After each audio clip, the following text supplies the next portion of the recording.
Everybody ready? Okay, welcome everyone to the Wednesday night shir sponsored by Spindrift. No, it's not really sponsored by Spindrift. I wish it was. I feel like they probably have a lot of money. But anyway. Oh, you brought the mice. There you go. Okay, this week's class is called Lord of the Flies. And we're going to discuss, I guess, somewhat of a bizarre halachic question that is indeed discussed in Svarim of Halach, as we're going to see. We're going to have a bunch of new sources, maybe guests, special guests to our shir that we've never had before, so we're going to welcome them all, each as they come. We're going to start with Alter Rebbe, Shulchan Aruch Harav. And today is Erev Rish Chodesh Elul. Tonight, going into Rish Chodesh. But it's not like Sir Seimer, so if I mention it, doesn't matter that I mentioned Rish Chodesh already. But Lord of the Flies. Let's take a look in the Shulchan Harav, Siman Shin Tes Zayin, if Yud Gimel 3:16-13. It's I chose the Alter Rebbe Shulchan Aruch instead of the so-called regular Shulchan Aruch, because it's just much more clear, particular. Whoa, look at that! Ice in my spindrift. Fine. It's much more clear here about the malacha that we're going to discuss. So let's start. We're going to do it like this. We're going to start with the Alter Rebbe Shulchan Aruch. Then we're going to discuss some of the principles of Hilchos Shabbos, the principles of Melech Machshavas, which I just basically copied pretty much, or I should say I excerpted partially from the big, the big 39 Melachos book. It's a 4-volume series. A lot of people have it in English. Lots of sources at the back. I went there and I pretty much copied, not exactly word for word, but it's much, much longer there. You could look it up. You have the book. But some of the principles at play when it comes to Hilchos Shabbos, when it comes to understanding what's allowed and what's not allowed, and when it comes to discussing the different melachos, and there's a lot more.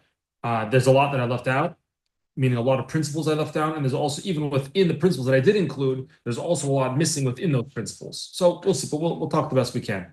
But first, and then we're going to go to the Makodes, the sources in the Shailas and Chuvas, and different Svarim to discuss the Shaila of, are you allowed to flush flies down the toilet? That's the question. If the flies are alive and they're in your toilet, can you flush them down the toilet? Okay. On Shabbos or in general? I was going to say on Shabbos. Next week we'll do in general. No, we won't. We won't do that next week. On Shabbos. Let's take a look in the Shulchan Aruch Harav. Shchita, slaughtering an animal. Is one of the av malachis, which means a primary category of forbidden work on Shabbos. As we know, there are 39 categories of forbidden labor or work on Shabbos based on the malachas that were done in the Mishkan, and one of them is shchita. What was it? What was the malach in the Mishkan? In the Mishkan, they slaughtered rams and tchashim, some type of creature. What exactly it is discussed, but in any event, either way, the rams as well as the tchashim, the hides of the animal were used for the roof of the Mishkan. So the animal wasn't slaughtered for the sake of killing the animal. It wasn't slaughtered to eat the animal. It wasn't slaughtered for any other reason other than using the hides to cover the Mishkan. That was the purpose. Elim utchashim, the rams and these tachash animals, which is not the topic for tonight, what is the identity of the tchashim, but maybe another time. It's not just actual shechita, which involves a knife pulling across, the neck in a standard manner.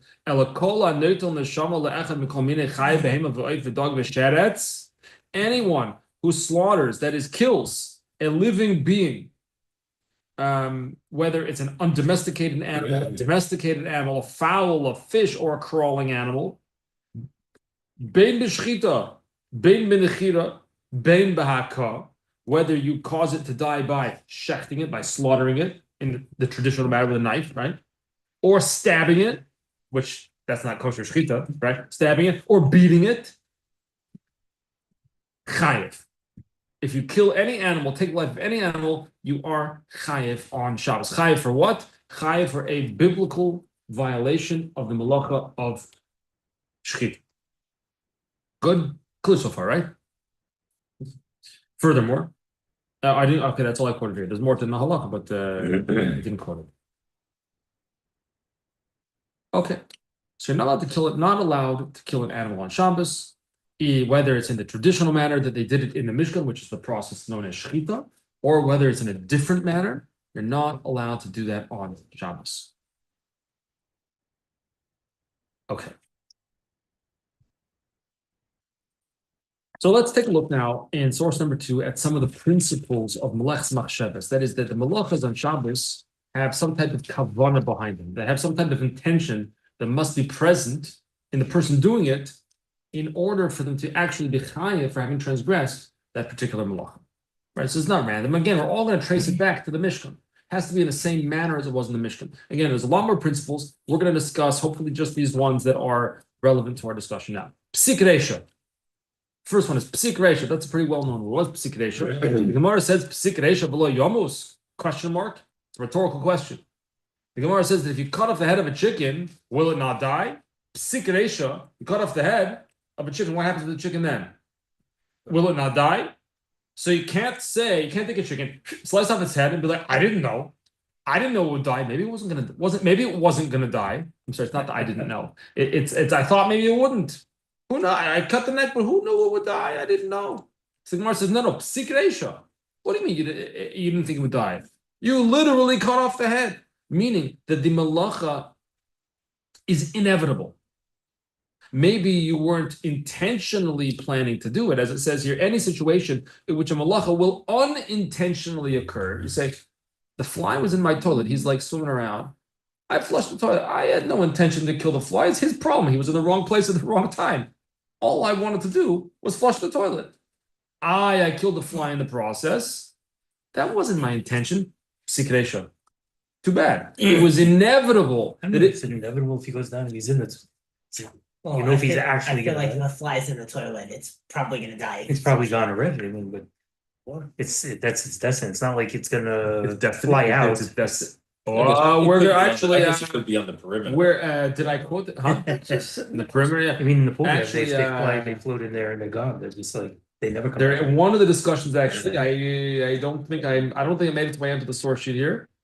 I don't think it's made its way into the source sheet. We'll see. But one of the discussions is maybe the fly could climb out.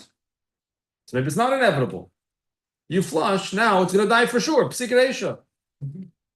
One who performs a malach under the conditions of psik reisha is chayiv for a malacha d'oraisa. What's the classic example? You're dragging a heavy chair or a heavy bench, on soft or moist dirt. What's it going to do? Inevitably, it's going to cause a groove in the dirt, in the ground, which is the malacha of chodesh. So if you drag a heavy chair or bench on the soft dirt, whatever, soft dirt, moist dirt, wet dirt, whatever, and it makes a groove, you say, that wasn't my intention. Too bad. Psik reisha, for sure it was going to happen, and the person would be chayiv. Principle number 1, psik reisha. Principle number 2, davar she'eino miskaven. It's something that was not the intention. What does it mean? Any situation in which a malacha may possibly occur. This is not now. It's right. It's not inevitable. It may occur as a result of a non-malacha act. So, is dragging a chair or a bench on Shabbos a malacha? No, not in and of itself. It's not a malacha. So, example: dragging a light chair over firm soil, where the chances of scraping up the dirt and causing a groove, which would be chodesh, right, is possible, but not inevitable. So in that instance, you very well may be able to drag the chair, and even if it does cause a groove in the dirt, you are exempt from that because it was a davar she'eino miskaven. You didn't intend for it to happen. 1 second, you didn't intend for it. It was not inevitable, and therefore we say, okay. We're obviously making this basic. Everybody knows there's tons of details, but that's the basics, right? Is it the same thing as a suffix situation? That's a good question. That's a very good question. Is Dover Shein Miskaven the same thing as a suffix psikresha? Let's take a step back. Right? Psikresha, I didn't do it justice. We can't do it justice in tonight's year because there's various different types of psikresha. One of them is a suffix psikresha. So near one's throat, is that the same thing as Dover Shein Miskaven? The answer is that, to the best of my knowledge, it depends. There's different opinions about that. So, yeah. But I think if you look it up in this book, if you have this series of 39 Melachos, volume 1, page 181, he's going to go for a few pages about it. So you can look it up there and report back to us next week. Number 3, Malacha C. Malacha she'ena tzricha l'gufa. This is going to be relevant as well, I think, for tonight. A malacha that you're doing, that it's clear, the act that you're doing is clearly a violation of the malacha. For example, taking an animal and slaughtering it. Right? However, she'ena tzricha l'gufa. You don't need the goof, the body.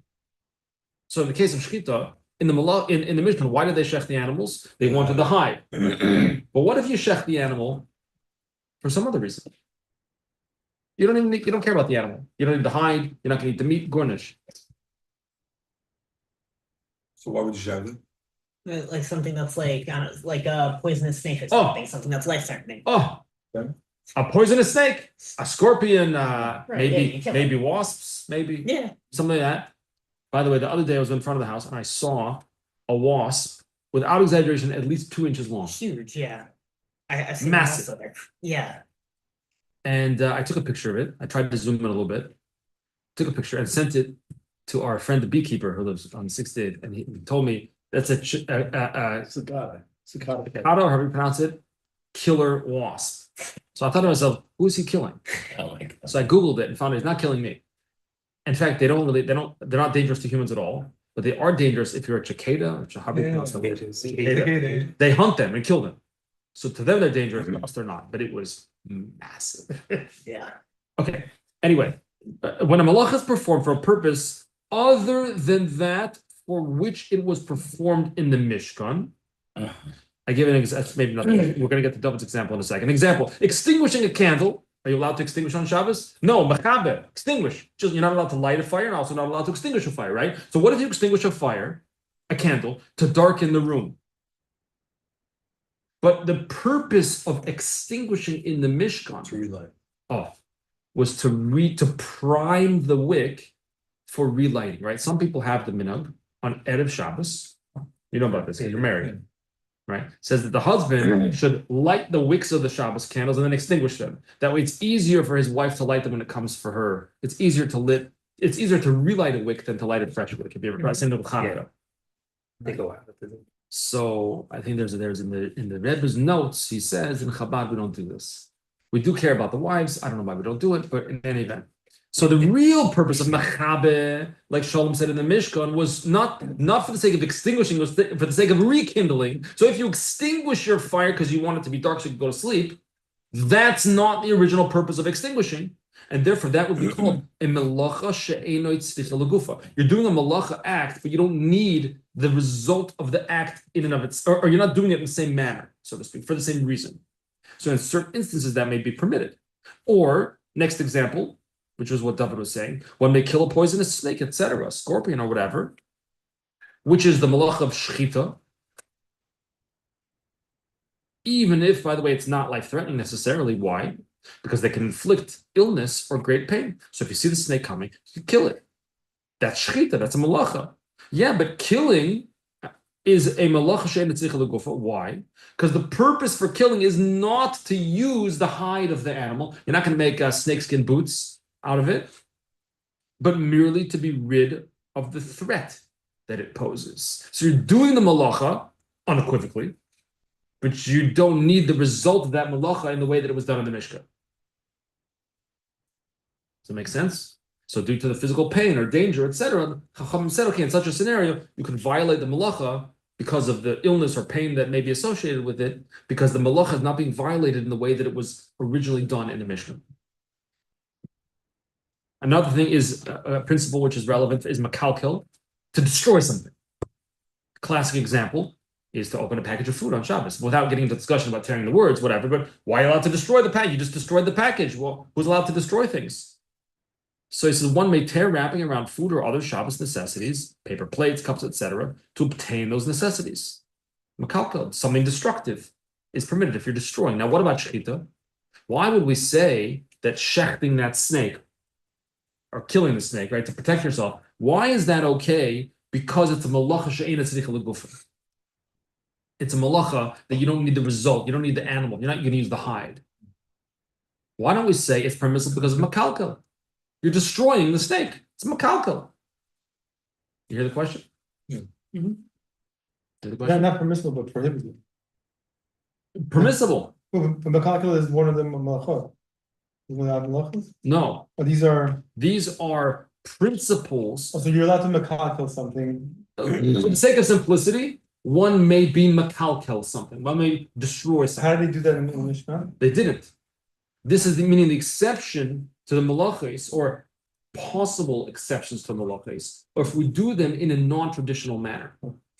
So here, in makalkel, if you just destroy something, in general, then for the sake of simplicity, we'll say it's permitted. Again, we're not getting into all the details. There's way too many details. Like you open a bag of potato chips and split it open completely and just put them in the bowl. Right. So here, we have a question. We said before that shechita, in the case of personal danger, like by killing a snake or a scorpion or whatever, is permitted. Why? Because it's malach she'eina tzricha l'gufa. Because in the Mishkan, why do they kill the animals? To use the hide from the animal. Here, you're killing the animal to get rid of it. You don't want it. The question is, why do we have to go down that path? Anyway, we can just say makalkel. Oh, you're exactly. destroying the animal. Why go down that path? You're destroying the animal. Makalkel, it should be potter. It should be permissible to kill the animal, kill the snake. Why? Makalkel, because you're destroying it. Well, the example that Makalkel was given about the ripping the plastic for the plates, you were destroying something to get like ancillary benefit. So with the snake, you're getting no benefit, I guess, unless you call the benefit maybe being protected. I mean, And that exactly is the answer to the question. what is it? Okay. That is the benefit. The benefit is not the hide of the animal. The benefit is that then you go, now I'm safe. That's the benefit. That's the immediate benefit as well. I think it says here, even though shechita is destructive in that a live animal is killed, however, the preparation of kosher meat is a more important overriding purpose. Meaning, let's say you want to shech the cow on Shabbos. I'm hungry. I have a cow. I want to shecht it and I want to eat it on Shabbos. And the rabbi says you're not allowed to do that. Can't shecht on Shabbos. So you argue, say, Rabbi, what are you talking about? Makalkel. I'm ruining the animal. I'm destroying the animal by killing it. What could be more destruction than killing the animal? I'm going to kill it and I'm going to eat it also. But okay, but I'm destroying it first. Why can't you say that? Why can't we permit shechita of a kosher animal on Shabbos because of makalkel? Because Makalkel is secondary. Oh, because, right, exactly. Because then you have the benefit of the kosher meat. Right. And even though it is makalkel, the kosher meat overrides the principle of makalkel. And if you're not, so you're getting immediate benefit of the kosher meat. How are you going to salt it? How are you going to, that's a separate issue. You're going to cook it. But why couldn't you say that same example with the plate? You're destroying the plastic, but the benefit of having access to the plate to use for your meal is more overrides that. Good question. Good question. Presumably because there's no other way.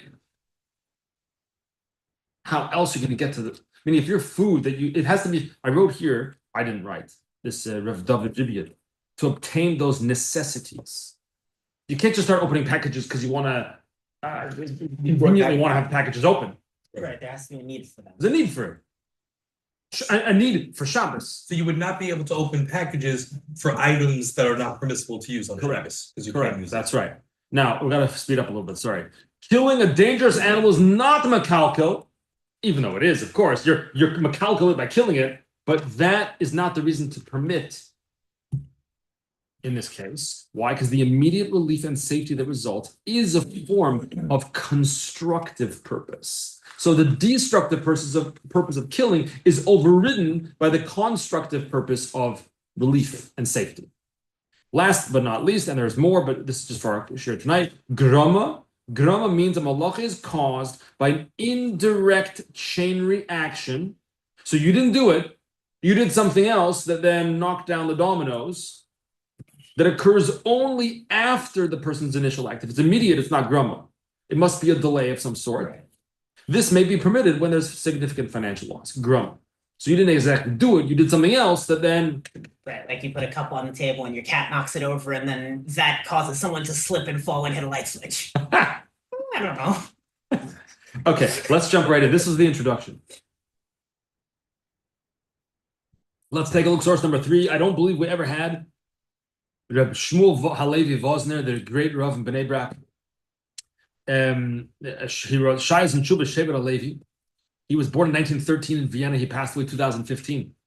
He learned in the Yeshiva Chachmei Lublin, the famous yeshiva in Europe, which was the yeshiva led by Reb Meir Shapiro, famous for establishing the Daf Yomi in 1923, when Reb Shmuel Halevi Vosner, the Shevet Halevi, was about 10 years old. Reb Vosner married in Europe, immigrated to Eretz Yisrael before the Holocaust. So he says this falls on the right column. Let's see. Oidos at the end of the line on the right column. Oidos shalos anuchutzo. Regarding your question that you asked me, there's flies and butterflies, different types of bugs, I guess. Where you live, where the person who wrote him the question, they're all over the place. There's tons of them. Right? What happens? The light outside, when you open your front door, what's outside your front door? Bugs, because there's a light. So they're drawn to the light. And then you have a light in the bathroom too. And and then it brings the bugs into the bathroom. Something, I don't know. I'm not sure. I'm not sure what that stands for. And these zvuvim eile, these flies, noiflim b'shir godol l'mayim shel beis hakisei, and there are tons of flies landing in the toilet bowl, in the water, and it's disgusting. They're still alive, they don't die right away. If you ever saw a fly go into the water, it doesn't die right away. It's still a bit alive. If a shayla is coming and you have asked me, can you flush the toilet? It doesn't seem to say it's necessarily inevitable. It's likely. It doesn't seem to say it's inevitable. It's very likely it'll cause the death of the flies. And if you cause the death of a fly on Shabbos, it's the malacha of shchita. And we saw in the Shulchan Aruch Harav, which is in the Rambam and in the commentaries in the Shulchan Aruch, you're not allowed to kill an animal on Shabbos. It doesn't matter how you kill it. Stab it, shecht it, punch it, flush it. Doesn't matter. But on the other hand, if you don't flush the toilet, it's disgusting. It's punch disgusting. People are gonna come to your house, and it's repulsive. So are you allowed to flush the toilet? Isn't there something that I know that we asked? So we have the castinome, so we have the litter box. So I asked Rabbi Oz if we're allowed to on Shabbos. I mean, if you're allowed to clean litter boxes, it's a sifter. No, what is that? So he said ours is in a covered thing. I do it before Shabbos. Thank goodness I remember. We don't have to do it till after. He said if it's in an area, let's say your header is open and it's going to smell or people are going to come. He said then it's I forgot what it's called. That you're allowed to you'd be allowed to, maybe said. It's something like I that. forgot it. That you're allowed to do it because it's repulsive. right because Oh, it's something- Grafshaler E probably. so if it's repulsive Okay. and this and that, then Maybe, you'd be able, so I don't know maybe here if that's a similar. Well, that's the Shiloh. That's the Shiloh that the person wrote to Rav Vosner. Was one of the great poskim of the last century, this century too. It was. So let's skip to the next paragraph. I skipped some of it. Let's skip to the next paragraph. So he writes, the person had written at the end of the line on the left column, B'Shainis, he'd written the De'ena Psikresha. Person's name is not Psikresha, says. Not Psikresha. Right? Because we know that if you're going to flush the toilet, if the fly will for sure die, Can't do it. that's Psikresha. And it's for sure Asur. But he says the person wrote De'ena Psikresha. No, it's not Psikresha. Why? The invado isha musay they pulosay, which is what you were saying for Yaakov. Who says they're gonna die? Maybe they're not gonna die. It's not inevitable. Vagam, and furthermore, here is the reason why we came to our shir tonight. Vagam, im yamusu, if they do die, I'm sorry, we're almost at the reason we came to the shir tonight. If they do die, it's also only a grama, which we saw above in principle E. Grama is an indirect. What did you kill the fly? I didn't kill anybody. All I did was press the. It's many gramas, right? I didn't even flush the toilet, by the way. All I did was move a handle, and the handle lifted up the lever, and the lever pulled the chain, and the chain pulled up the ball, and the ball caused the water to come, and that caused all the water to go zipping out, and nebach, the fly died. It's mamish a grama. So it's permissibly said. That's what the person wrote to him. Says Reb Vosner, Kvar Yadua, it's known. The zvuvim, flies, gam im yishuz man rav b'seich hamayim, flies, even if they stay in the water for an extended period of time, im moitzim oisam, if you take them out of the water, v'somim b'shemesh, you put them in the sun, chayim kibatchila, they come back to life. Kamuva b'sforim, as is brought in Sforim, as long as their bodies didn't Smushed. get smushed or whatever. Maybe other animals work the same way. So the Rav Vosner says that a fly, even if you do kill it, it'll come back to life. So it's not shchita, because it came back to life. Okay. Source number 4. Shailas and Chuvas Afarkasta de Anya. This is the Brazov in Romania. He is Reb David Sparber in 1950. I'm not sure what year he was born. I thought I had it written here. Don't. 1950, he moved there to Israel. He passed away at the age of 85, I think, in the 70s. I forgot that I don't have the dates over here. I thought I wrote it. And he's buried in Har Menuchos. So it's as follows.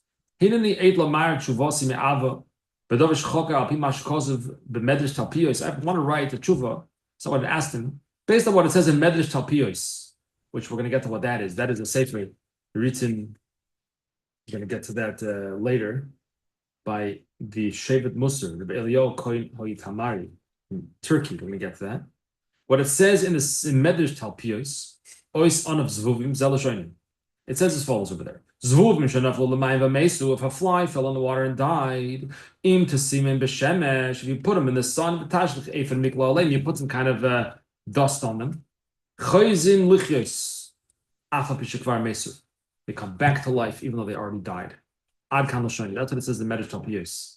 Take a fly out of the water, it will come back to life. Put it in the sun, dust on it or something. Pshat l'shoyne, it seems to be from the language here that mashma the mesu mamish, the mamish dead. Ulafiz, and they come back to life. Ulafizeh apimash mad the mavur ba'orachaim shintas zayin. Based on what it says in Shulchan Aruch Siman shintas zayin, which we saw in Alter Rebbe source number 1. She also lareg shum ba'al chaim b'Shabbos. You're not allowed to kill any animal on Shabbos. So then we have the following question. Ikalami boy. We have the following questions. If your a fly fell into your sauce, your tomato sauce on Shabbos, but it did not yet die, you remove it from the sauce. Are you permitted? Are you allowed to throw it in the water, even though it's going to die as a result? It's going to come back to life, so maybe it's not a problem to throw it in the water because it'll come back to life anyway. So you're not going to kill it. You're only chayiv if you kill the animal. What if it comes back to life? Then you didn't kill it. You're not chayiv. Furthermore, is it the malach of tzeda, of trapping, if you toss it in the water? Afal even though the kvar needs this bereitiv, even though it was already trapped in the sauce, it just flew into your tomato sauce. So if you take it out and throw it in the water, is that further violation of tzeda, of trapping? But you took it out with a spoon out of your tomato sauce. But no, maybe it could have gone back to normal and then fly away. So these are questions he wants to address. Topic of another question. Let's say it dies in your tomato sauce. You chuck it away. Then you take it out, you toss it away. Are you allowed to step on it? Can you step on it? It's already dead, right? Can you step on it? Can you kill it after it's dead? No, maybe. Or maybe we're going to say, even though the fly already died in your soup, the fly's already dead in your soup. You take it out and step on it. You just killed it. You killed it when it's dead. Why? Because maybe you would have come back to life. Even the so maybe you're not allowed to step on it afterwards.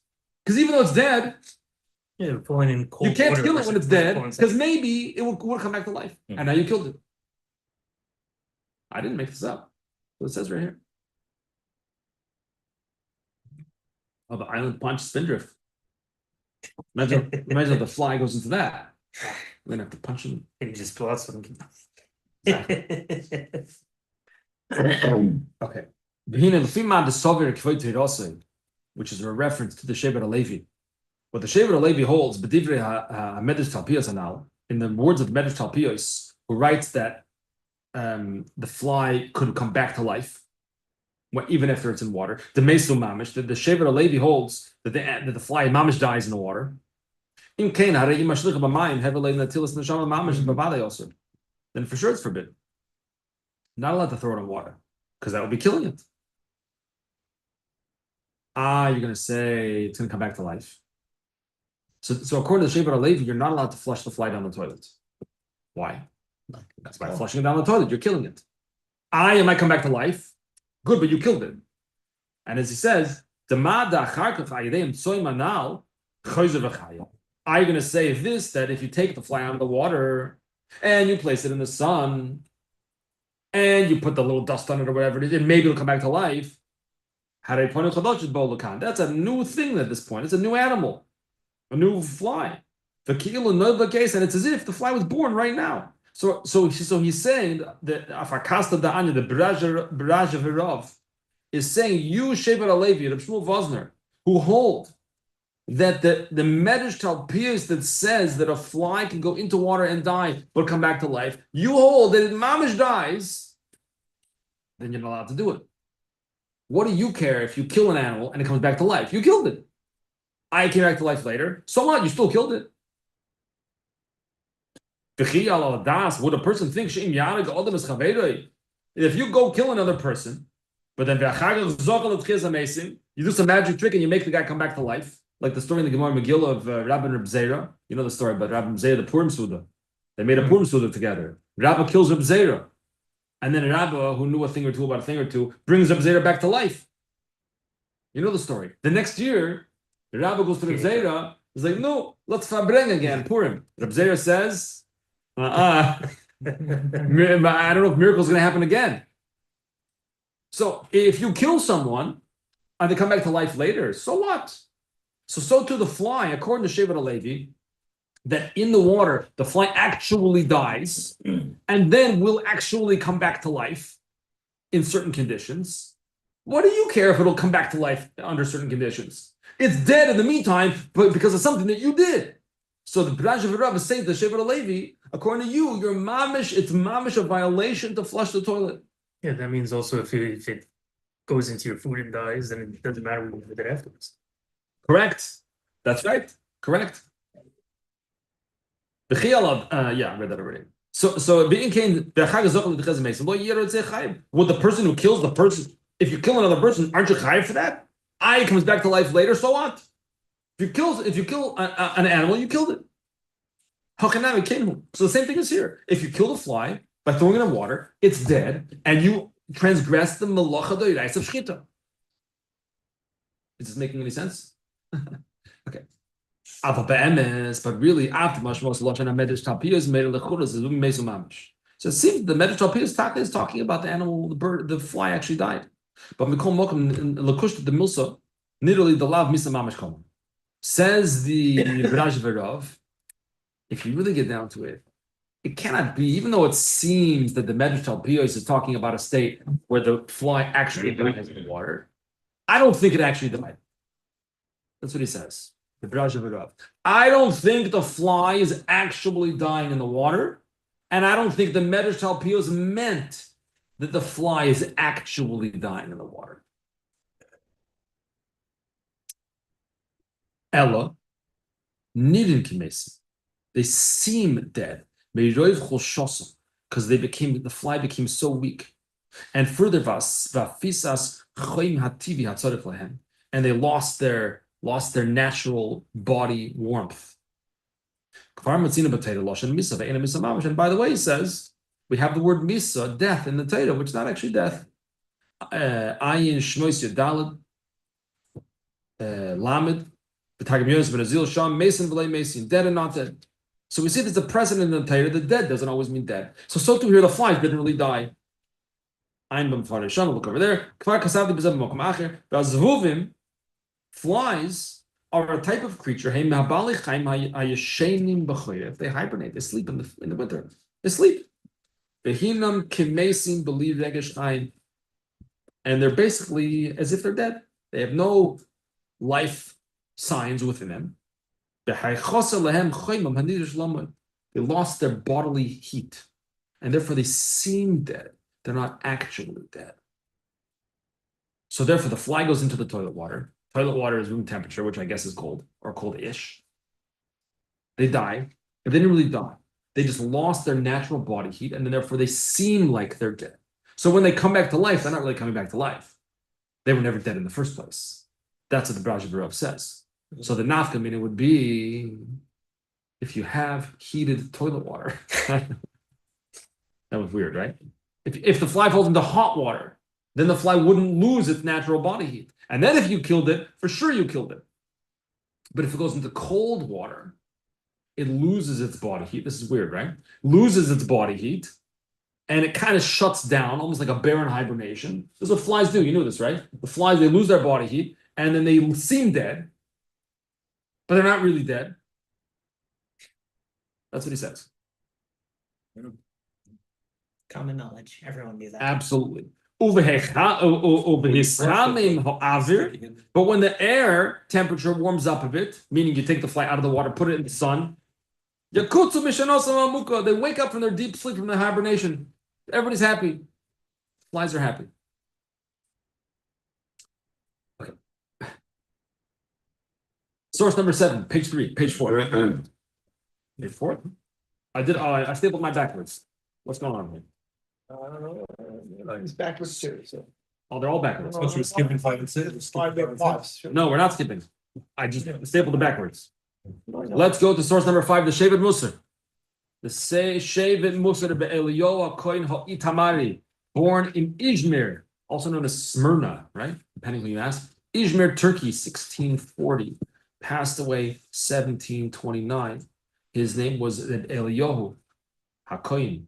Shevet Musar is a book of Musar, as the name indicates, with 52 chapters, one chapter for each week of the year.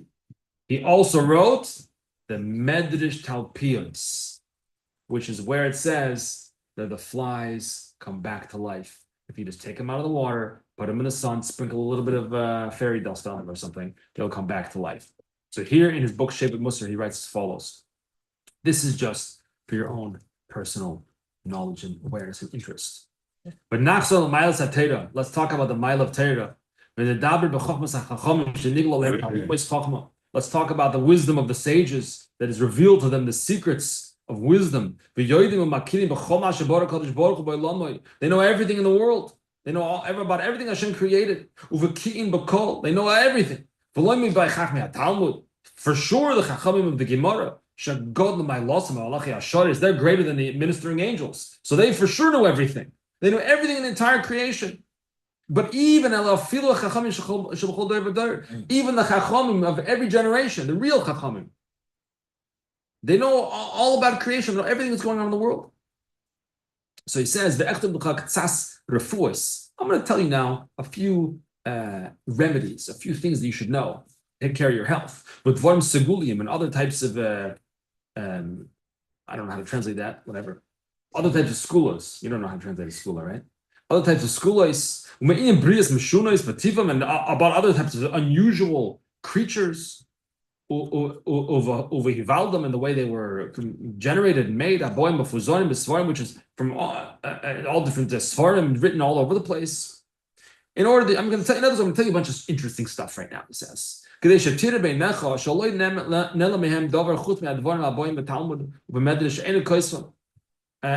should know that these chachamim, they know everything in the world. I'm not going to tell you what it says in the Gemara about interesting natural facts and interesting wonders of creation. And when I was a kid, I had this book, a green hardcover book called Richard Halliburton's 7 Wonders of the World.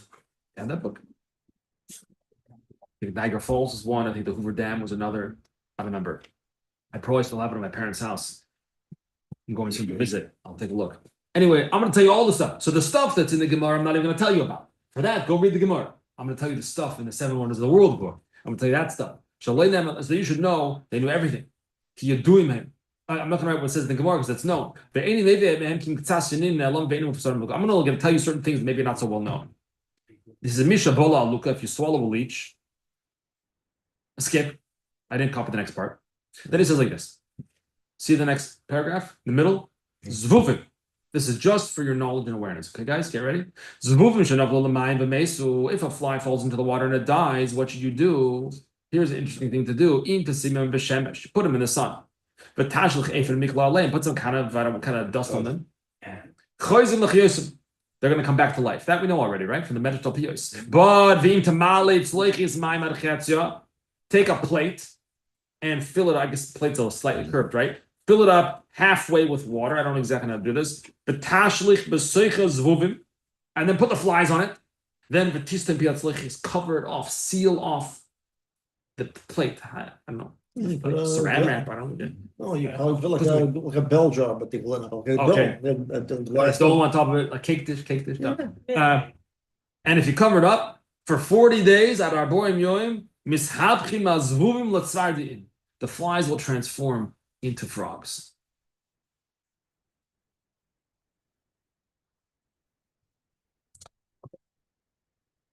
We visiting day, my son at camp, went to visit him at camp, and he comes out to like where the parents come in and he grabs my arm and goes, Tati, I have a surprise. I'm thinking, okay. So we go back to his bunk and he reaches up on a shelf, takes out a box with Laffy Taffys in it. I'm like, I don't like candy, and he knows I'm not going to eat Laffy Taffy. Take a Laffy Taffy, but then behind him takes another container, the same container of Laffy Taffys, but this time it doesn't have Laffy Taffys in it. Takes it off his shelf and he shows me inside. It's like water and mud and dirt and little tiny little frogs. So I go, oh, little frogs, and he says they're toads. Okay. Anyway, that's the Shevet Musar, who's the same person who wrote the Medrash Talpios, which is where it says that the flies in the water will come back to life if you put them in the sun. Also tells us that, by the way, if you seal something like seal up somehow, they'll actually turn into frogs or maybe toads. Okay, let's go back now to source number 6 is the Shuda, again, the Afarkasta de Anya, which is again the B'raj V'Rav that we had before. So he says as follows. Now we discussed a little bit the halachic situation over there. Maybe it's the Malach of Shchita, maybe it's not the Malach of Shchita, maybe the flies are going to come back to life, maybe they're not going to come back to life. Now, in his tshuva, in his halacha tshuva, he hit straight for the Musar, I guess you could say. But Isim Mefarshin Bazeh, Bazeh Amar Razal. I saw the commentaries in the Gemara, Brachis, Samach Aleph Sif Amud Aleph. The Gemara says the Yetzer Hara Daimel Zvuv. The Yetzer Hara is like a fly. Shenemar Zvuve Movis Yavish, like the flies of death, will like dry out like the flies. I am talking to Hellas, okay. Zoysemeres, what does that mean to say? Even if you overcome your Yetzer Hara and you think it appears to you nafal,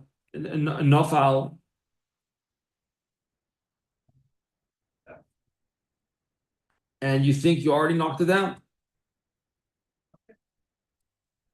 How do you do this?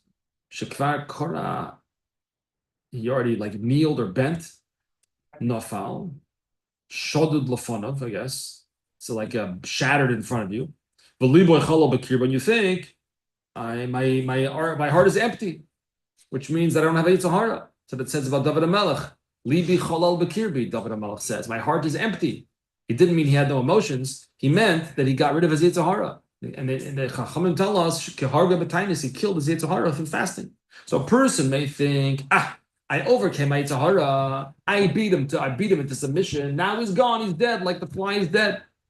Al Yismach al Zed. Don't rely on that, says the B'raj V'Rav. Ki Yetzer Hara daimel zvuv ki nida kimeis. Hanida kimeis. Because Yetzer Hara is like a fly who seems dead. But he ain't dead. He's still alive. Fly is still alive. And as soon as the fly wakes up from his sleep, from his shluf, how does he wake up? The warmth. He feels a warmth. The person gets excited about something. What does the Yetzirah do? He wakes up. If you're cold, if you're cold and apathetic, say Yetzirah, stay sleeping.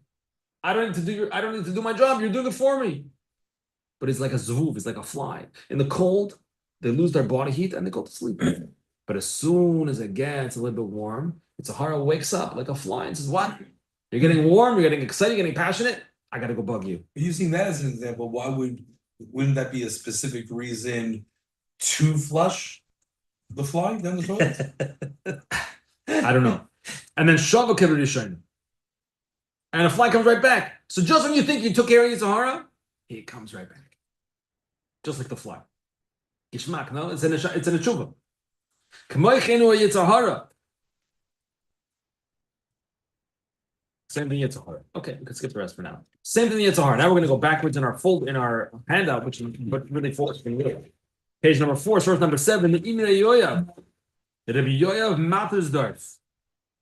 Like the Jerusalem neighbor Matersdorf.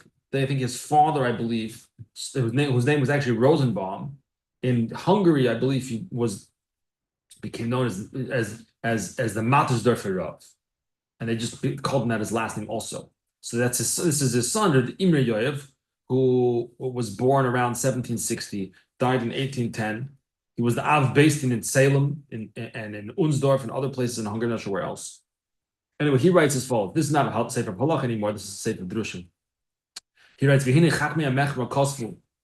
The people, the Chachomim write, "Sheteva hazvuv hanitva b'mayim." The nature of a fly that drowns in water.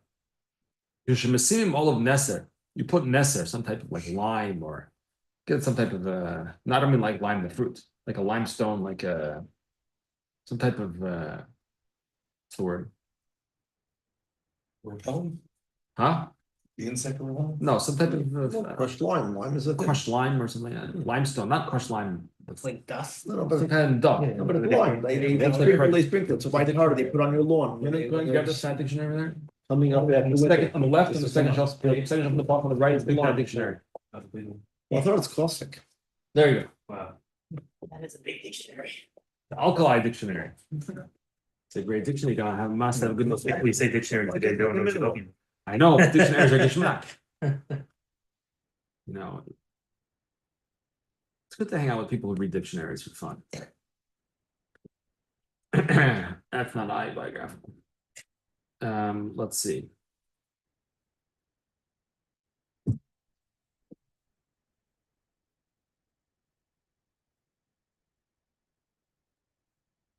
Oh, soda, carbonate of soda, natrium, some type of almost like a baking soda, basically. Put some kind of baking soda on it. You see when they get a shemesh, you put it in the sun. Yoshev lichos. It's going to come back to life. This is a wondrous comparison to the Yitzhahara. Meaning that right, water of course is Torah. That even after you drown your Yitzhahara by overwhelming it with the water of Torah, which for us is good, the Yitzhahara drowns the Yitzhahara. If you just put a little bit of baking soda on it, a little bit of the dust, shikino la mitzvahs. It's as a nickname for mitzvahs. If I will cleanse me or wash me, bathe me in the river, if it's opposite the sun, meaning you don't keep things private. You put it out in the sun, put it on broad daylight, keep the mitzvahs in broad daylight.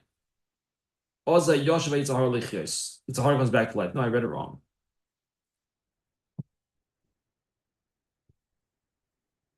That you don't keep things in bubble. Yeah. She'ein mekayim. That's nilachas. Yeah. You boast. It means you boast. You show off a little bit what you do, rather than hatsnei alechas. You're more modest, more humble. If you put it in up on the billboards and so forth. So we have to be careful. Careful that Yitzhahara, that he's like a fly. That's what it says. Yitzhahara is like a fly. Just when you think he's down, just when you think he's dead, come back to life. To be careful. Last but not least, the Noyam, source number 8, the Noyam Hamidos, which is Rebbe Nosson ben Chaim Amram, born 1791 in Sfas, passed away 1870 in Egypt. In 1835, so he was 40 some years old or whatever, he went as a shadar, a shlucha d'rabbanim, to raise money. Like we spoke many times about the chidah, that the chidah was also a shadar. He went to raise money all over Europe. So oftentimes it was the smartest person around. They sent him to raise money. So he went as a shadar, interestingly, to raise money in Europe for the Sephardic community in Sfas and maybe elsewhere in Eretz Yisrael as well. I'm not sure. As well as Chabad of Hebron. Also, he went to Italy, Greece, France, England. And he was gone for about 6 years. He ended up in Livorno, Italy in 1846. From there, he went to Egypt. He became the Rav, I think, in a couple places in Egypt. I'm not sure exactly. Passed away Erev Rosh Chodesh Kislev in the year 1870. And this is only here because I like coffee. Ready? Okay. Omer HaMogen, I'm not sure what he's referring to. Let's see this. 1 second. Where can we start?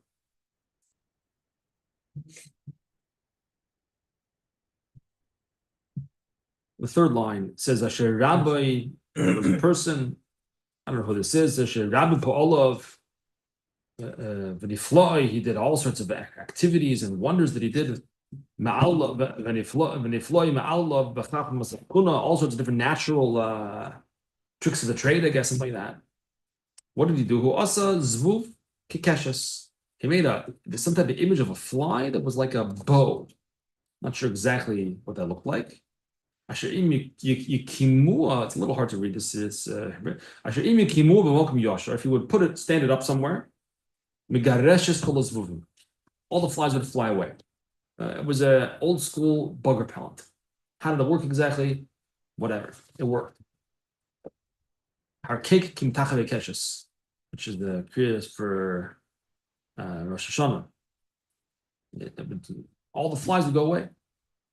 Uviskarv may love, and if the flies would come near this fly-shaped bow, I'm not sure what that is exactly, but come near it, miyad yamusa, they would die. Omer HaMogen, I'm not sure who that is again, what that is. Al Tisma, I think. Al Tisma, Al HaChefetz. Don't be surprised about this. Chayfetz usually means an object of desire. I guess they have such a bug repellent.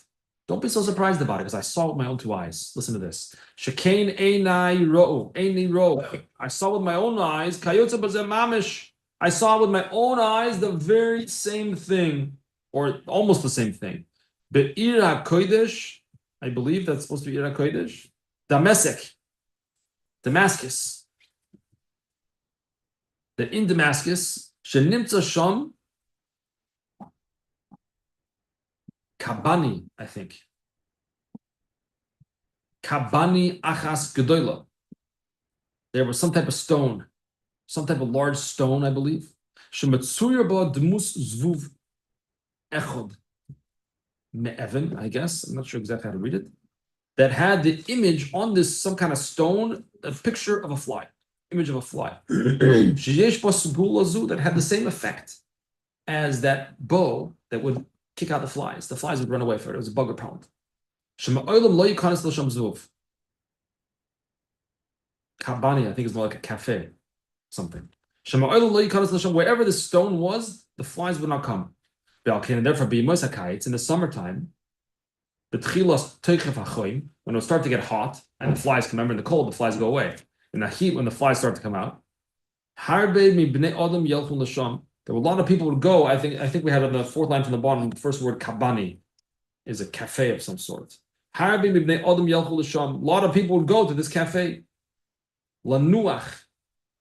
What does it say? Lanuach mitala'azu, to rest and be relieved from this harassment of the flies that I guess are everywhere, and especially in the heat. They would come to this cafe where they had this stone with the image of a fly on it, and there were no flies there. The flies wouldn't come into the cafe. Kahavit.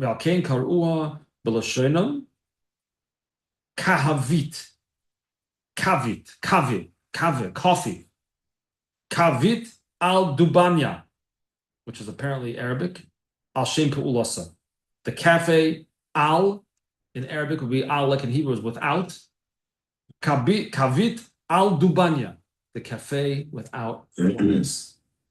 Al shem pe'ulasa, for what it did. You should just know about this. And we will conclude with the story of the Beis Yisrael, the Rebbe of Gur. The Beis Yisrael, one time there was a little tish or something like that, I don't know, it was on Shabbos, a gathering of Chassidim. And one of the Chassidim there was being harassed by a fly. The fly, maybe that was the Yitzhar. The fly was picking him, he was swatting it away. Really bothered. First he was trying to ignore it, but after a while, harassing me, it's flipping away. I was trying to get it off him. And then at one point he smacked it and it fell dead on the table. And the Rebbe was right there. Again, the Beis Yisrael was right there. All the Chassidim around it all saw. Boom! He killed the fly on Shabbos. Mamish with his hands. Mamish shchita, the malacha d'oraisa of shchita. He dropped dead on the table. And he's like, oh my gosh. Not bad enough that I did a malacha on Shabbos. But at such a holy, with the Rebbe right here, with in front of Mamish in public, with the Rebbe's right here in front of me. And he was like beside himself. And it was silence, and everybody was looking. And then the fly zit, and flew away. The Beis Yisrael said, Chachamim say the Yetzer Hara is compared to a fly. That even when you think he's gone, he's dead, he's finished, he comes back to life. So with that, I thank you for coming to the Wednesday night shir. And maybe other times we'll have other classes about different types of animals. I don't know. So what's the answer in the end? What's the answer in the end? The answer is that there are many halachic authorities that indeed maintain you could flush the fly down the toilet. Probably because, like we were mentioning before, a little bit of kavod abrios. It's disgusting. Plus, we have the idea that it's malach shein tzarich l'gufa. That even if we say it is psik reisha, that it is going to die, we could say that also it's malach shein tzarich l'gufa. You don't need the fly that you're killing, right? Again, remember, why did they do shchit in the Mishkan? Did it for the hide of the animal. Here, you don't want the fly. You don't have nothing to do with it. Plus, it's grama. You're not directly causing. You're doing something which is in turn doing something else, which is the domino effect, which is then killing the fly. So, in a situation of need, many authorities would agree that indeed, I don't think you should do it for no reason. I don't think so, at least. I didn't actually have a chance to entirely figure it out. Maybe you could also do that, but anyway. That's it. Thanks everyone for coming and